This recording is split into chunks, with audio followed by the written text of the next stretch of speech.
Alright, una marafiki wengi na unafurahi kuona kwamba una marafiki wengi. Sawa, lakini nataka niwakumbushe kitu. Sio kila mtu anatakiwa kuwa katika maisha yako. Kabla ya kumpa mtu access ya kuwa na ukaribu na wewe au access ya kuyajua maisha yako kiundani kabisa, unatakiwa umchunguze zaidi. Kwa sababu wengine huja katika maisha yako kwa mifumo tofauti. Na wewe utajuaje kama ametumwa au kama amekuja na nia yake?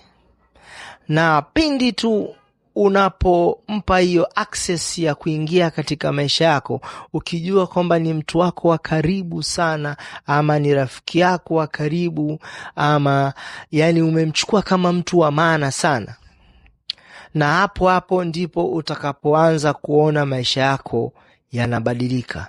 Kabla hamjafahamiana naye, maisha yako yalikuwa mazuri sana, mambo yalikuwa yanakwenda fresh kabisa. Lakini rudisha picha nyuma tu. Sasa hivi nataka urudishe picha nyuma, huko mwanzoni, kabla hamjafahamiana au kabla hajakuwa karibu yako. Je, maisha yako yalikuwa magumu kama yalivyo sasa hivi? Mbona kama kila kitu hakiendeki mwenzangu? Ni kwa sababu umewapa access watu wengine ambao hangestahiki kuwa karibu na wewe, na hapo ndipo mambo yako yalianza kubadilika. Tumia akili, utanishukuru baadaye.